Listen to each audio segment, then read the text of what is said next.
Hello, I'm Dallas Grove for Hometown Histories, the oral history project of the Ocean Township Museum.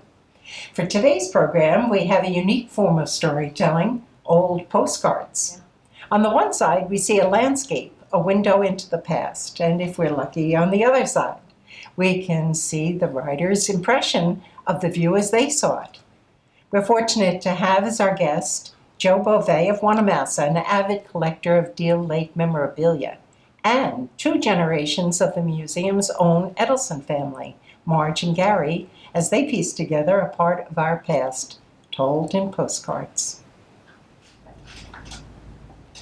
Today, we're going to be interviewing Wanamassa resident Joe Beauvais, who has a wonderful collection of vintage postcards that deal with Deal Lake. And what we're going to be talking about today is life along Deal Lake through time. Actually, some of the activities go back really to the beginnings of our local communities. It was not always genteel, according to this article. According to Helen Pike, historian about Asbury Park, founder James Bradley warned parents to read between the lines and not let girls go boating there at night. In 1927, 15 speedboaters with unmuffled engines were chased down and hauled into city court for disturbing residents and swans. Unrepentant, they headed to Interlake side, where the New York Times said the judge and police chief were speedboat fans. This photo dates to about 1911. So Deal Lake then was a hub of activity in the early days, much more than we see today. And in that photograph, you'll notice the dress, which was early 1900s. But we also have other activities that were going along Deal Lake. I'll ask Joe to share with us some of the activities that he has here on the postcards.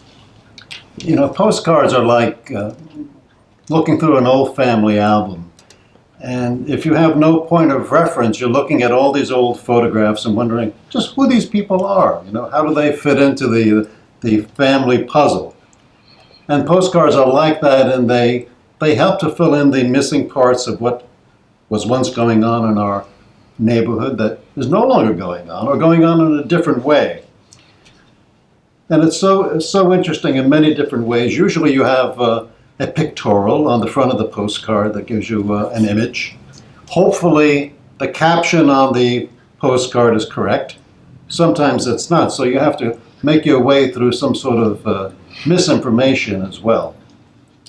Another interesting thing is the reverse side of the card. Usually you have a stamp, although not always. Some are not posted. Some were maybe put in an envelope and didn't require a stamp on them exactly. That's very interesting. Another thing that I found interesting is a different nature of the times.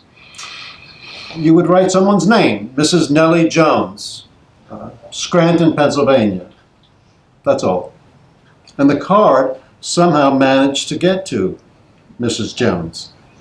And I think, Marge, you were talking when we were kibitzing earlier about a postal that was sent, I think, to you that had an incorrect house number that was just 2 doors down from you, and the postman or the post lady, the letter carrier, to be neutral, sent it back because it was undeliverable. But you think back then, a simple name and a city or town was all you needed, and it got where it was going. And it was a great way of communicating with people. You know, it was relatively inexpensive. Most of these are penny postcards, and I'm not sure if that refers to the stamp that you needed to send it, or... Originally it was, yeah. Originally it was a 1-cent postcard stamp, and then in the early part of the 20th century, it raised it to 2 cents. Right, and some had a notation if you're sending it out of the country, it would require additional postage, you know. So that, all those things are interesting. But locally, to get back to Deal Lake, it's, for example, this card I'm looking at now shows the Sunset Avenue Bridge that replaced the wooden bridge that was the original bridge. And now this bridge has just recently been demolished and replaced by a new bridge. Now, the postal on this is 1938, and it features the bridge, and Dr. Bound's house is clearly evident in the photograph. A similar one that shows the same bridge and Dr. Bound's house, but also some of the foreground shows Sunset Landing, a very popular breakfast and lunch eatery that's still there. Still there. And they used to rent boats there as well. And one of the interesting things about renting boats, boat rentals took place practically up and down the lake, especially in Asbury Park. There were boat liveries all over. Allenhurst as well, Loch Arbor, I think Loch Arbor, or maybe it was on the other side of the lake. Yes. But they were many in number. Yeah. And the amount of boats on the lake were incredible. This is a card showing, it says here the inscription, a Deal Lake from the bridge, meaning the bridge that goes from Allenhurst to Asbury Park. And there's a boat livery right from that bridge and right off that bridge. And you can see in the distance another flag and another boat livery. And this was, unfortunately, some of the postal marks are not great. Everything you can see clearly, where it was posted from, maybe the month and the day, but the year is a little bit elusive. I'd say this looks like 1907. And another interesting fact is the older postcards, on the back, there was no space for writing a message. Right. It was just for the address exclusively. They call that an undivided back. And you had to, if you're going to write something, and many people didn't write much, to be quite honest, but in this case, they wrote a little note on the front. Sometimes when they felt that was inadequate, they wrote over the entire picture, which makes it interesting too. But there were many, many boat liveries, and you can see as time went by, each succeeding picture here is, the boat liveries are larger, and the number of boats is greater.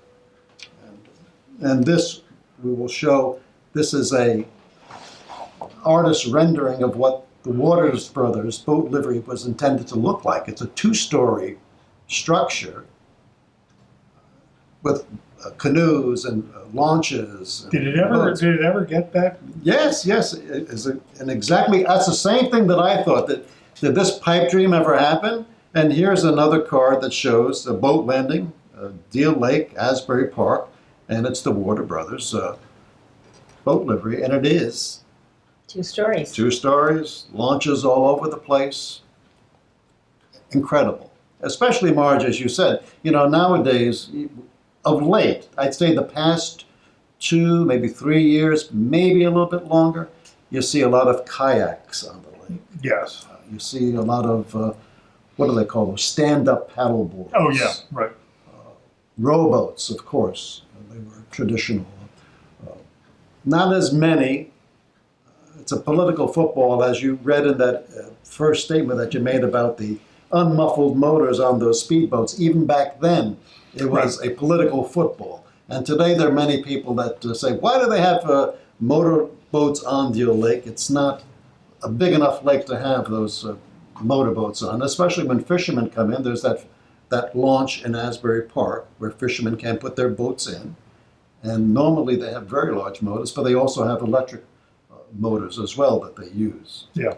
And actually, according to the state Marine Police, anyone boating to the west of the railroad bridge should boat at a speed that does not create a wake.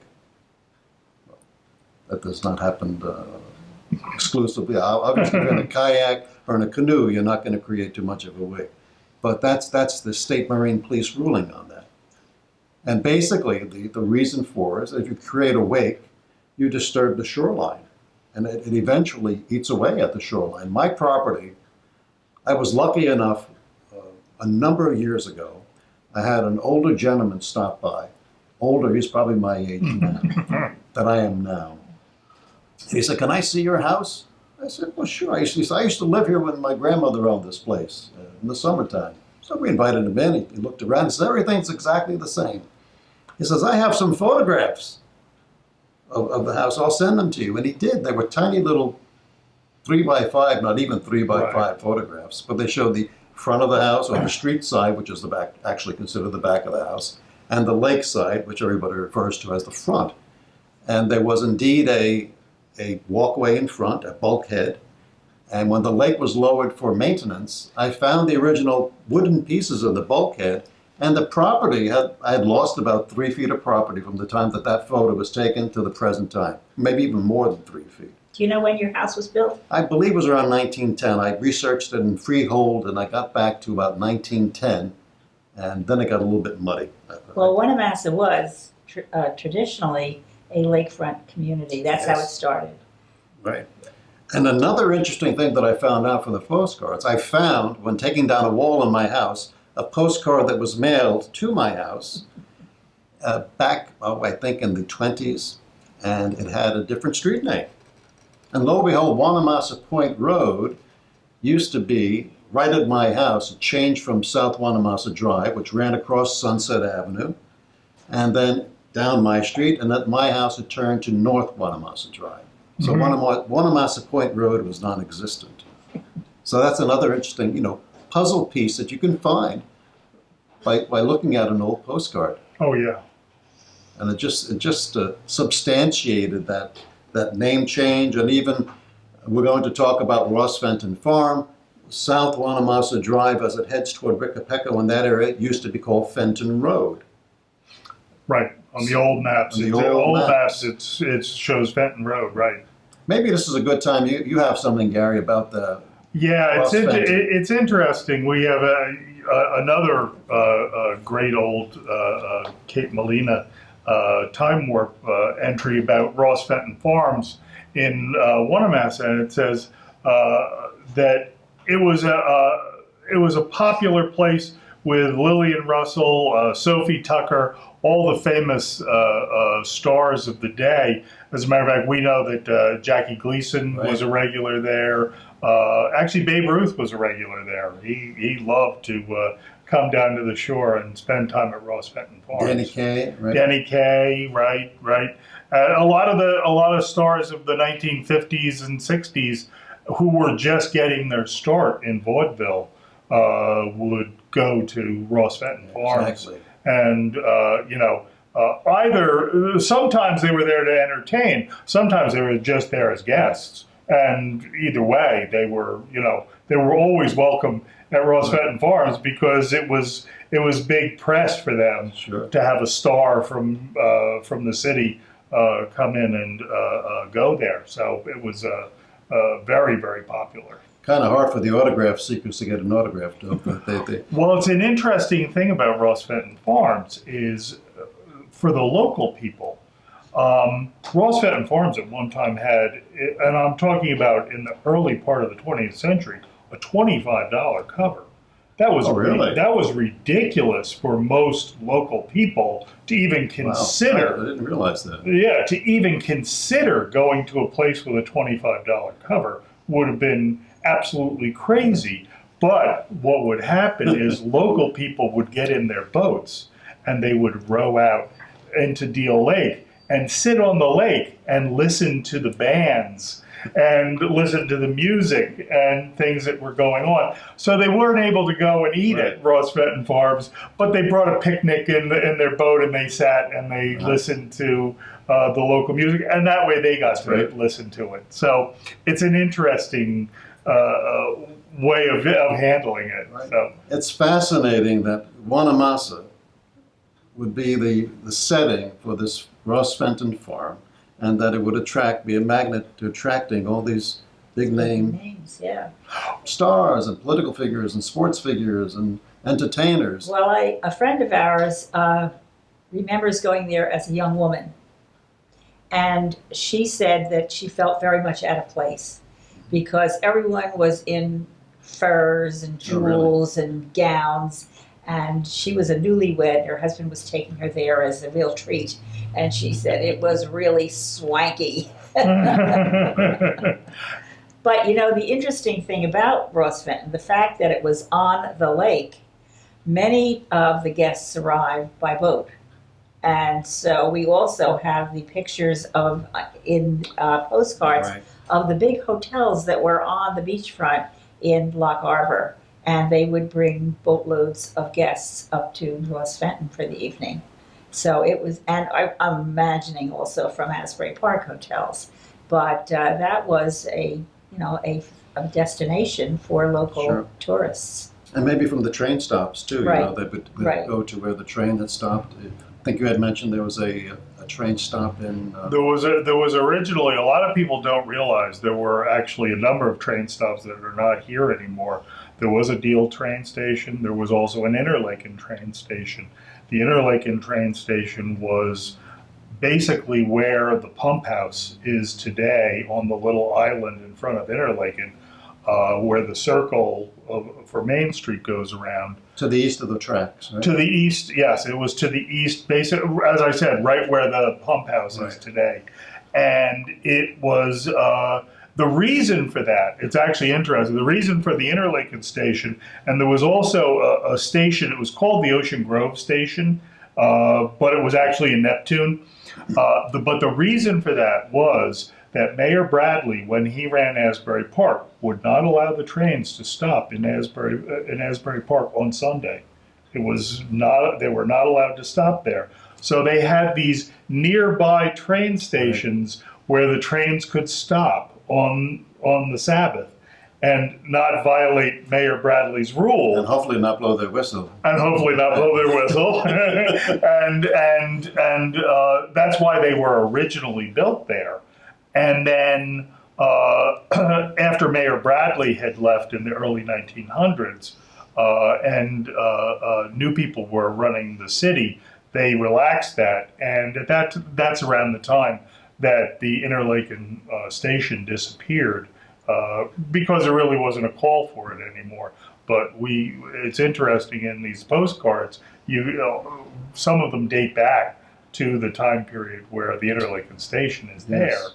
And we have great photos of the old Interlaken train station. They're very good photos. Mhm. Very good Joe, photos. why don't you show us some of the photos of the action actually on the lake, like the canoe races and Okay. things like that? And this is incredible in that it shows just the number of people that would go out in boats to watch the canoe races. Right. You know, it was a big attraction. Obviously, that's not like today when there's so much pulling at our attention, so many options. Yeah. Here you're vacationing, obviously in the summertime, spring, fall, perhaps, and that's what you're there for, to enjoy the outdoors. You're not there to go inside or go to the movies or go to. You have the distraction of there's TV. The distraction of TV, exactly. And people would clamor to go out to these things. This one is entitled let me see. Watching the canoe races on Deal Lake, Asbury Park. And there's several. There's a black and white photograph and a color that you'll see that shows the number of boats out there. Just incredible. And these are mostly taking place in that area between Asbury Park and Loch Arbor and Allenhurst. And again, the number of boats. All I can see in these are canoes. I don't see any motor launches, although this later card, I think, Marge, you had mentioned this was originally Wortman's, which was one of the main ferry boat launch services that Yes. brought people to Ross Fenton Farms. As a matter of fact, the long plank that you had to walk to get from the lake up to the property has a large sign that says Wortman's. Yeah. Yeah, there it is. Yes, there. this one shows the boat launch, and interesting enough, sometimes they're uncovered, Right. and I suppose in the summertime they had canopies on them to keep the people cooler. But it's very interesting, and this, Marge, I believe you said, is a newer version of the Wortmans, and it was a change in ownership at the time When too. we recall, it was owned by the Musto family. They ran that one that was up really probably at 8th Avenue. The others were gone as I remember them, but I remember that probably well into the 60s, that boat livery building. And my husband remembers there was a crescent on the roof. And I have a card from actually was an ad for Wortman's, and they called it the Crescent boat livery. So that must have been left from that time period. But if you look at this, at the end of Deal Lake is a restaurant that I worked on while I was in college called Marine Grill. And at that time, it was owned by the Plasteris family. And the son, Basil Plasteris, was our busboy. He went on to own the Squire's Pub up in West Long Branch. So it was a that's a very restaurant family, yes. Yeah, but we have a nice card that will show the interior of the Marine Grill. And it was appointed very beautifully. Oh, yeah. Yeah. Oh, it was it was a fine restaurant. There were tablecloths on the table and napkins, and of course the lobster tank in the lobby. Yes. You pick your own lobster kind of thing. And I believe that was built on the site of the old Asbury Park Fishing Club. Yes, I believe that was the original building, and that it became according to Kate Molina, one of those, I think it was 1939 that it became the restaurant. And it was there until the late 60s, I believe. Yes. Here we go. Yeah, they opened in 1934 and the former home of the Asbury Park Fishing Club. It overlooked the beach across from Deal Lake. Yeah. Leased as an officer's mess hall during World War II, it returned to civilian life in 1943 and served up seafood feasts until 1969. And that's an interesting part about the World War II. I believe it was the Berkeley Carteret was taken over by the Monterey. And the Monterey, taken over by the military for housing for, I don't know, officers or enlisted. I'm not quite sure what the... I know the Berkeley definitely had officers in it. That makes more sense, yeah. Yeah, I don't know whether the Monterey had enlisted men or officers, but they did both have people staying there. So they were all British. Oh, really? Yes. British. Yep. Oh, I didn't realize that. Yeah, they were British soldiers and officers. They used to march up and down Ocean Avenue in the morning. Really? I lived in Deal, and we used to watch them. Well, I think that's quite fascinating. So another bit of, I found that out not only from reading Kate Molina's blurb about the Marine Grill, but also on a postcard that I had of the Berkeley Carteret. I will also have another bit of local history here. This shows another view of Loch Arbor, pre-Marine Grill, pre-Fishing Club even, I think. That shows an incredible number of buildings. So it's Ocean Avenue from Loch Arbor Hotel, New Jersey. And it's just bathhouses and restaurants, and the streets are just totally lined with, looks like cars from the 30s. Yes. Those big lobster-looking cars, the big sedans with the huge tires on the side, packed with people.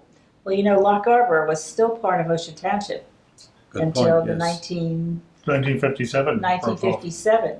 And actually, Interlaken was part of Ocean Township until 1922. So all of that was, actually, the whole coast was Ocean Township from Sandy Hook south to Shark River, originally in 1849, and then the towns broke off. But Loch Arbor was the last community to leave Ocean Township. I just wanted to mention that my interest in all this basically started probably about 10, 15 years ago, but the Friends of Deal Lake and the Deal Lake Commission about 4 or 5 years ago got together. We thought we'd have a fundraiser selling calendars that featured Deal Lake. And the calendar each month consisted of calendar photos that people had taken or old postcards. And Jerry Maurer was the president of the Friends of Deal Lake, and Marie Rice and myself met with Don Nissom, who's one of the Deal Lake commissioners. I believe he represents Interlaken. And we put this calendar together for 2 years running. And it was very, very nice.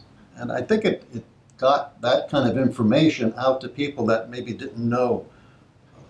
Not that it contained a great deal of history per se, but just about features on the lake and what you can see on the lake. The bird life around here is incredible. I had friends that used to live on my street that moved up to New Hampshire because they wanted to be on a lake where they could actually go swimming. I can understand that because although I met people that say, well, yeah, I used to go swimming in the lake when I was a kid. There was no prohibition against doing that. Well, a lot of people say that. Yeah. I've heard that. So they moved to New Hampshire, a very, very lovely spot where they can gleefully go swimming whenever they want to. Bird life, I've been there a number of times to visit them. Other than loons, you don't really hear anything. But on the lake, since we're so close to the ocean, you get quite a mixture of birds, migratory birds and birds that stay around Right. year-round. It's incredible. So many of the features on the calendar, monthly pictures featured bird life and that type of thing, as well as the postcards. But the lake itself, too, while we're talking about it, has undergone quite a bit of change. You mentioned, shorelines changing, Right. depth of the lake. I went out in a boat with my boys once and put a brick on a rope and dropped it down into the lake just to see how deep it was. And I remember it was fairly deep. I'm a non-swimmer, so I was impressed. But now it seems to be much more shallow, and it seems the lake is viewed as a large retention pond, rather than a vibrant existing lake. And it used to be open to the ocean at one time. Yes, it was. Not a Right. large formal opening, but depending upon how the times of sand shifted, you had a smaller or larger opening and access to the sea, and that is Yeah, in the older maps, you'll see that it's all the lakes around here were open to the sea. right. And Wreck but- Pond, for example. Wreck Pond, right? Takanasi. Takanasi. That one too. Yes, Takanasi was. But really, by the late 1800s, a lot of them had been closed off for whatever reason. I would imagine probably to stop. The problem is storms. When storms come in, those lakes really overflow. And when a storm surge pushes up into the lakes, and I think they wanted to prevent that for the people living at that time it was farmers living up the lakes. And development too, no doubt. Later, when development happened Later. up there, yeah, I would agree with that. But there's a flume at the end of Deal Lake. Oh, open yes, To the ocean. yes. Yeah, And my husband talks about when he was a kid, they would go crabbing down near the flume. You could actually Oh, catch really? crabs, drop traps down and they catch crabs. And I remember for years there were always fishermen along Deal Lake. They were out yeah. on the, they weren't on the bridges, but they were on the railroad trestles. I remember that. yes. So they must have been catching something and eating it, I would gather. Sure. I think that my husband said that a lot of times they were catching sunnies, which you could just fry up and eat. Mhm. Now, I don't know how much fishing there is still done in Deal Lake, but I think that there are fish still in there. Oh, sure. The fishermen do come quite often, Yeah. especially on the weekends, but sometimes during the week in the summertime too. And I have a postcard here. This is again. I do see a date. It's 1910, so it's 107 years old, and the caption is. Fishing, showing a pickerel prize, Deal Lake, Asbury Park. And he does have quite a large pickerel. And this morning, I wasn't quite sure what a pickerel was, so I went to the computer and I put in pickerel, and I got more information about pickerel than I really could digest all at once. But they got to be quite large fish, and they were aggressive Yes. fish that would attack other fish. And I suppose if you tried to catch them, they'd attack you. And this fellow here, you'll see in the postcard, he has a long waistcoat on, a black derby on his head, and Dressed at for fishing. least on his left hand here, a long glove. Looks like he's about ready to have a falcon come down or a hawk on him. But when I read about how vicious these fish were, I can see where he has this protection. And it's a great shot. I think it's an Allenhurst because I can see that little gazebo that's still there in Right. Allenhurst and the remnants of the Allenhurst Bridge. It was a great shot. And then while we were talking about that, we had mentioned this earlier. And we're talking about the ocean and what the ocean might serve up. Now, if I can just look for a second to see if I can dig this up again. I don't want to miss the opportunity. I have so many cards here that I think it's over here. This is about natural disasters that occurred, and it relates a story. If I can't find the exact card right at the moment, I'll tell you about it. Apparently there was a mishap at sea, and a boat carrying a load of lumber went aground, spilling all its contents onto the beach. And I think you had mentioned something about boating disasters and your mother having to have a can of kerosene at the back door. So when you went down to the beach and were covered with tar, perhaps from an oil spill or Well, something that was like that. it, as the after World War II, especially, so many boats were sunk by the Japanese or the German submarines off the Jersey coast that oil continued to, Sure. wash up along the sand.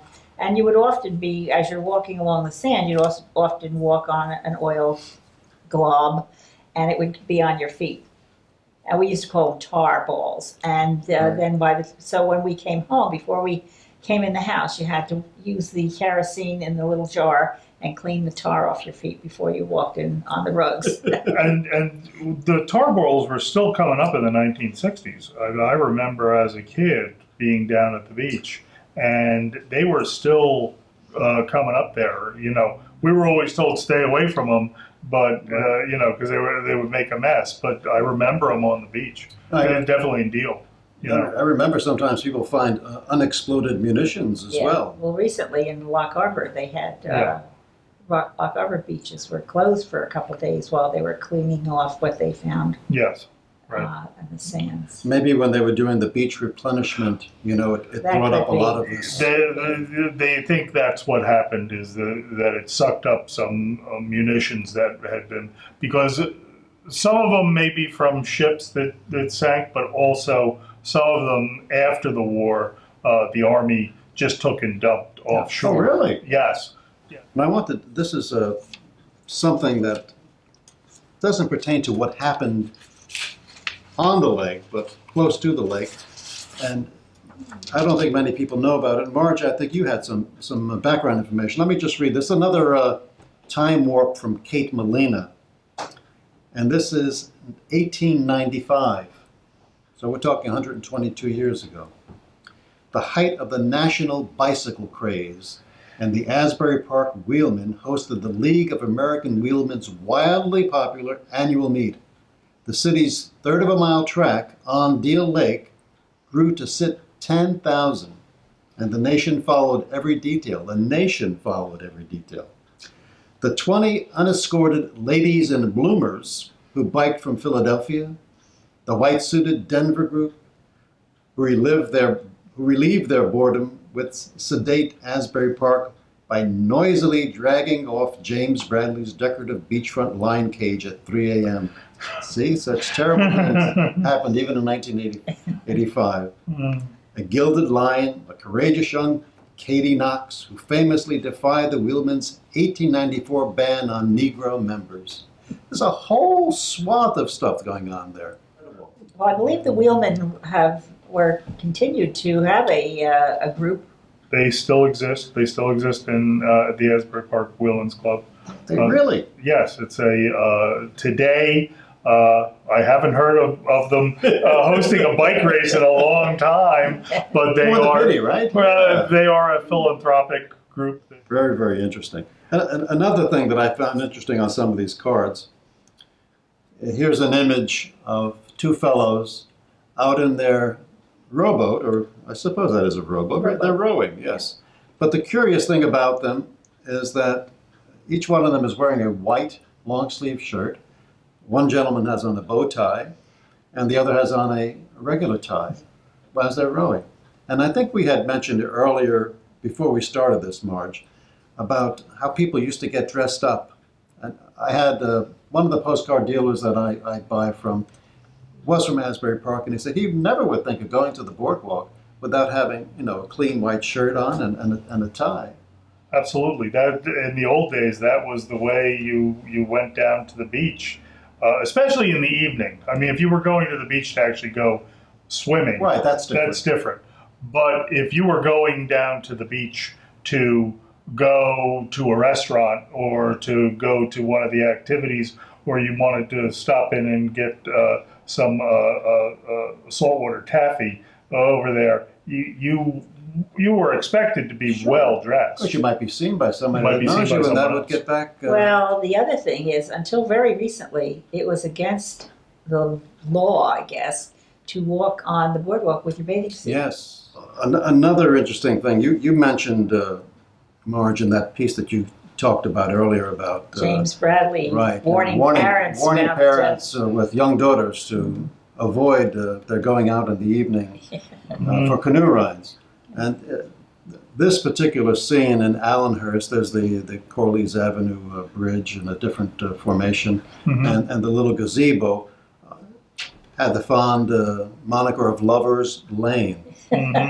So you had a designated spot. If you could go in a canoe, perhaps you could take What a was stroll. the date on that one? Let's see, 1908, Lover's Lane. Lover's Lane. Well, that part of Deal Lake went all the way up into Deal, and that was what is now Deal. Is it the Deal Lake Estates? Or, Yes, Deal yes. Lake Estates. And that was a mansion of Was that O'Day's? O'Day's mansion.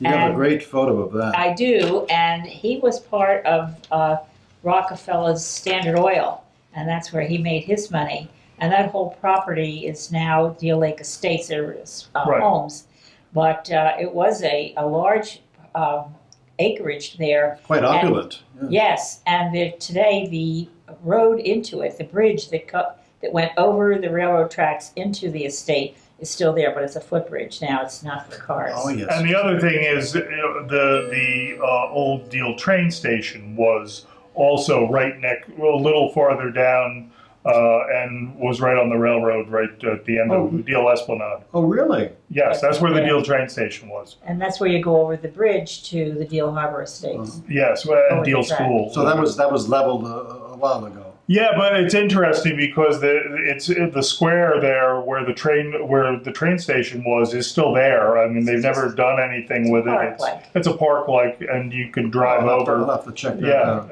it's still there. It's but that's where the train station was, and a freight depot too. Yeah, you could pull off, and they used. There's a lumberyard nearby too, I think, isn't there? Or is it, No. is that The lumberyard is farther north. Well, there was one north, and the big one was in Asbury Park. Yes. Yeah. Right, the big one was in Asbury Park.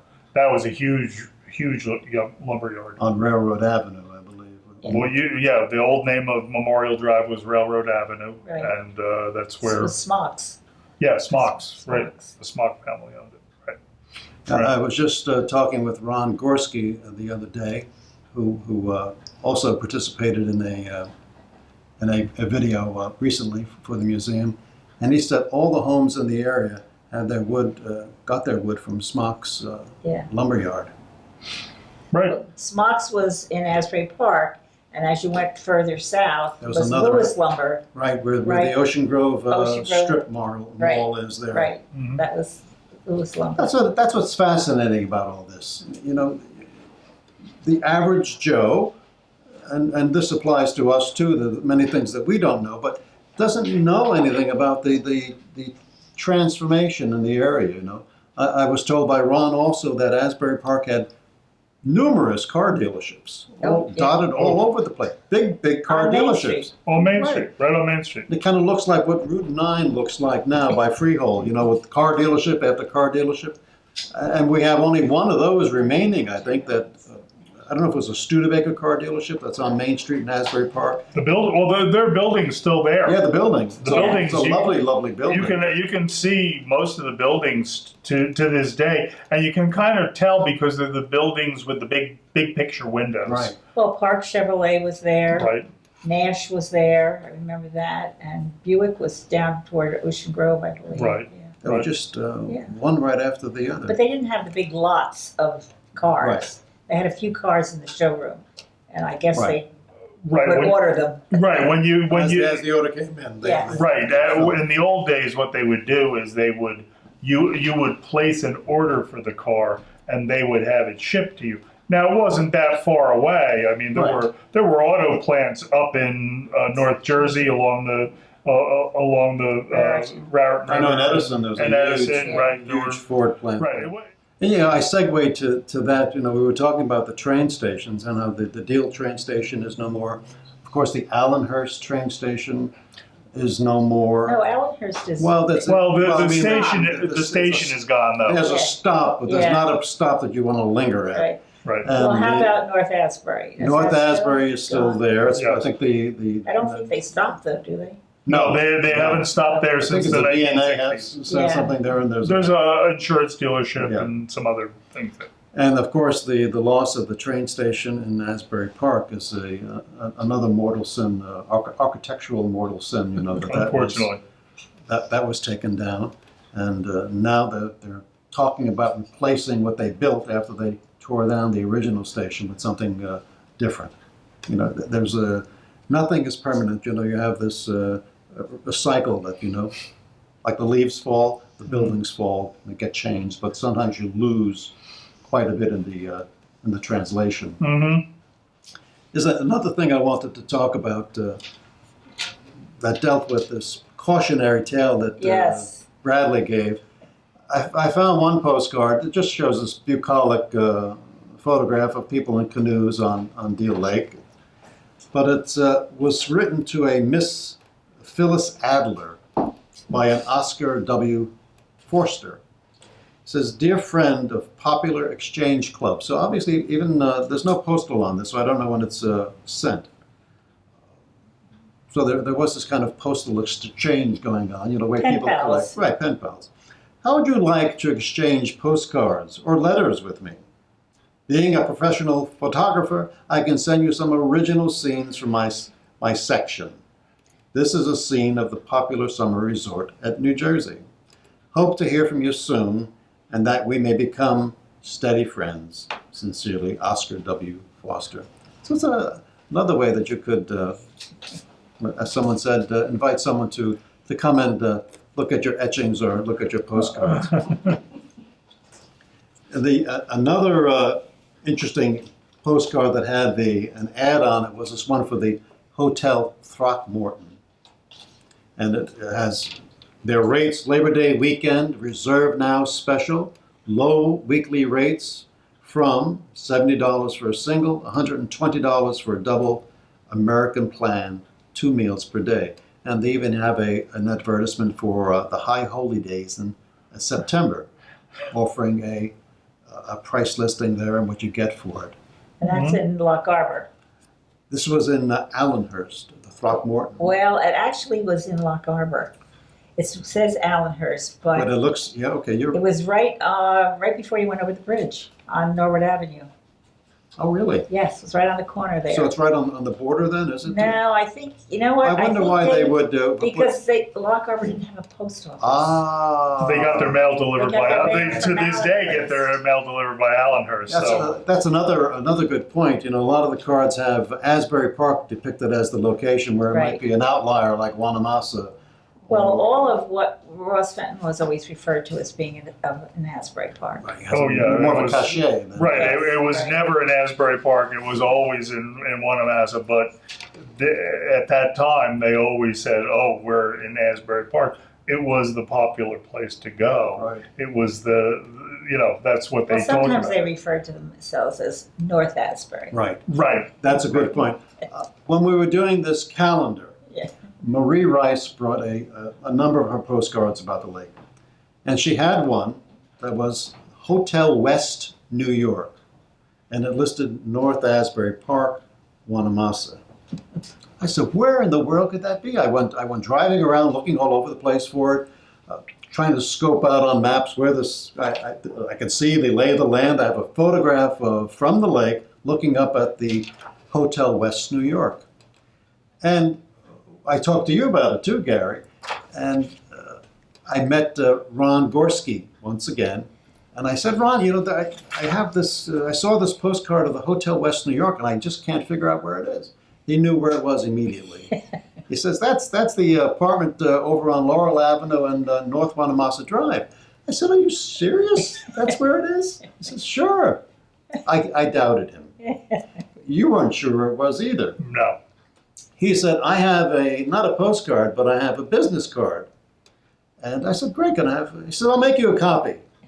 Great. So just the other day, he stopped by the house. He lives in the Ross Fenton Oh, home. Yes, the home Yes. that Ross So Fenton- I had a postcard of the Ross Fenton house that I gave to him, and he gave me this image that he scanned of the business card. And there it is, sure. Hotel West New York, an ideal vacation spot. That's the same as the postcard. I didn't even notice, he gave me the back of the card, and on the back, it has the best of food and plenty of it.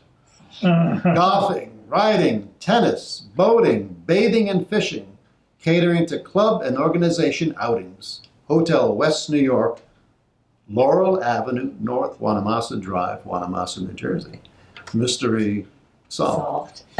That's where it Well, the other interesting thing is where in Wanamassa was there golf, riding, Well, any of those things. well, there You was. obviously had to Well, go somewhere else. someplace. I mean, He's trying to drum up business, Of Gary. course he is. Of course he is. But very interesting that we have this. I don't know the dates that it flourished, or if indeed it did flourish, but I'd like to find that out. but it's still there. There is an apartment complex there. It's a two-story apartment complex, and the image here is of a two-story hotel. Now, whether it was torn down and replaced by this or not, that I don't know. That will take a little bit more digging. But it's fascinating to find out where you can. People know things if you ask, or people have things maybe that they don't even know it's part of the puzzle. It's fascinating. We all the time in the museum have people show up with. Generally, it's things that were in mother's collection or grandmother's collection, Sure. in particular. Marge, you have to tell the story about, even though it's not about Deal Lake, I think it's a very great story, about when you were doing some shopping around at a flea market. Oh, or I was sale. I was at a flea market where they were selling postcards. And I always look through to see if there's anything about Ocean Township. And, I grew up in Deal, so let me look about Deal. And I come across a postcard with my father's picture on it. Because he was a fireman in Deal. And I said, how did you get this postcard, And they explained that there is a man that they pay to go around on pickup days in different communities and go through the trash and see if there's anything that they could resell. Uh-huh. And I guess someone was getting rid of old postcards, which happened to have the Deal Fire Company on it, and my father in Isn't that the fantastic? picture. I actually had to buy it. That is great. It's a good thing that they had somebody going through the Yeah, trash, right. and you had the good fortune to come across Come it. across it, right. That is great. Very, very great. And you have some great photographs of that. That's an actual photograph of Deal Lake. Yeah, it's a great picture of Deal Lake because it really shows it almost from the ocean and up the various Right, the Interlaken and right, the Interlake and Wanamassa and Lock Harbor, of course. It doesn't go all the way up to Deal, but it does show the different branches of Deal Lake, and we're looking at it, and we see that the sports field, the activity field that is now part of the high school is Right. there, but the high school hasn't been built yet because it's all wooded. So along Sunset Avenue. So, and we also have a picture of the wing of the plane from which it was taken. And so we're thinking that this is pre-1929 because the high school. Like the early 20s. Well, it's interesting how developed the Lock Harbor area and the 7th, 8th Avenue of Asbury Park. So many homes. Right. And now that was put out by Wortman's, wasn't it's it? put out by, it's an ad. What does it say? Well, it says, compliments of Wortman's, the Crescent boat livery, most Oh, there you picturesque go. body of water at the Jersey coast, enjoyed by thousands of canoeists and others every year, wonderful skating in winter. Wow. And so it talks, they have 175 finely equipped canoes and rowboats. How many? 175. Wow. Says the average depth of Deal Lake is 3 feet. Yes, we were talking about that before we got started on this. I think he was averaging it out with some areas where the lake is maybe ankle depth. And Yeah. Right. But it's a great shot It is wonderful. of the whole area, and it just shows you the activity to have Right. that many boats and launches. Incredible. yes. And that was no overstatement of the number of people that enjoy the lake either. Well, I think before the television and all of those kinds of distractions, really, or forms of entertainment, people had to go out and enjoy nature and find activities to attend. Right. And it was a more communal time of life, really. People were getting together. Right. Instead of having dinner in front of the television. Yes, right. Well, that's quite a. I'm trying to see if there was something else here that I don't want to overlook. There's some. Oh, here's the high school that you spoke of. This Yes. is the high school after it was recently built in 29 it 29. opened, yes. And you had this is another card of an aerial view showing the playing field and the high school. And you had some interesting comments about that, Marge, about some businesses. that were I went to located. Asbury Park High School, and I grew up in Deal, and all of Deal, Allenhurst, Interlake, and we all went to Asbury Park High School. This was before the Deal School and, Right. and all of that. So we Before went Ocean to Township. Ocean Township went there too at that time. Asbury That's true. Park, Ocean Township went to Asbury Park High School before Right. the Ocean High School. But we went to elementary school there. Right. So, but when we were in high school here, Fisher Baking Company had a very large production group, building right on what was then Railroad. Railroad. Railroad Avenue. Now it's called Memorial Drive. And in the afternoon, when the windows were open in the high school, you could smell Fisher Baking. The smell would come right through the building. It was wonderful. And you said there was also a ice cream plant. Yes, too, there right? was an ice cream plant, Breyer's ice cream plant, right on Memorial Drive too, right on the corner there at I think it's 6th Avenue that comes across the tracks, right where the station, the athletic stadium field, is today. Yeah, and there was Breyer's ice cream there. That was just really a distribution. You couldn't go there for ice cream, but it was a big operation. But the Fisher Baking Company, anyone that went to Asbury Park High School remembers that smell. Was that a retail location as well, or Yes, just it was retail and the trucks all loaded in there. Fisher? Yeah, so they were baking there as well as distributing. Yeah, That is a wonderful smell. yeah. It's 5th Avenue, the corner of 5th Avenue and Memorial Drive. So it was right the next block, basically. Yeah. We have some other hotels in Lock Arbor. And we mentioned the Throckmorton. Throckmorton. And And this one, oh yes, that's one of that's the Lock Harbor Lock Hotel. Arbor Hotel. I have a couple of images of that. You know any interesting stories about that? I don't remember it. It was gone.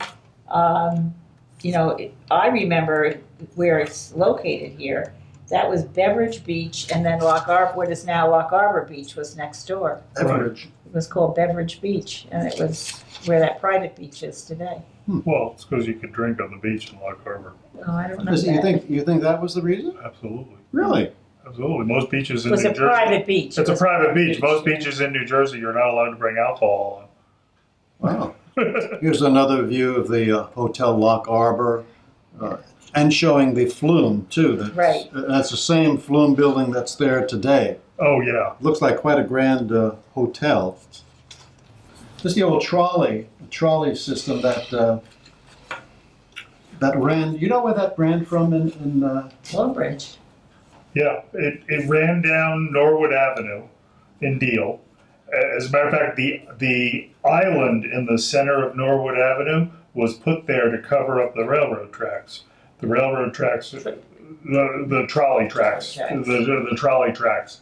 The trolley tracks in some spots, to this day, when they dig on that island, they're still down there.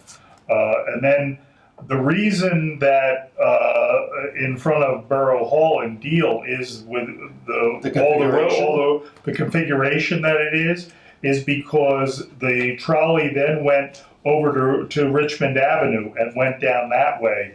And that's why Richmond Avenue is so wide. As a matter of fact, right now, if you drive down Richmond Avenue, the asphalt is starting to sink, and you can see the rails under the asphalt right now. You have to kind of drive over onto the side a little bit, otherwise your car is going boom, boom, boom, boom, boom down the rails. Now, what avenue is this now? Richmond Avenue in Deal. It's the one that goes right up to the front of Borough Hall from the south. And then it would cut over. The buildings that today, or they're not anything today, but most recently were the JCP&L buildings in Allenhurst and Lock Harbor, were originally the trolley house for the trolleys, and that's where they parked them for the night. Oh, really? Or did service on them, and then they would pull them out, and then they went over the bridge into Asbury Park. Huh. I have a card here. This shows the Crow's Nest, which was on what is now Deal Lake Drive. Yes. And it's a rather large structure that you had to walk up to, and to have the view that a crow would have from a nest. And you can see in this postal there is a trolley in the distance that's running. I guess that went down 8th Avenue and Yeah, what happened was once it got into Sunset, right? Yeah, once it got into Sunset. Asbury Park, it went down to Cookman. Oh, It went down Main Street yeah. to Cookman Avenue. Then it went over to what's Norwood when it goes into Asbury Park. Grand, and came up Grand, and then went over and up that way. That's the way the trolleys originally went around in Asbury Park. So it would go up that way, and then they could, once they got up to Main Street, they could either go back downtown or they could go over to the trolley house if they were going that way. So that's the way they would get over there. Interesting. Yeah, it was a fascinating thing, the way the trolleys worked. So, well, Joe. Thanks for bringing in the documents for us to look at. These cards have been great.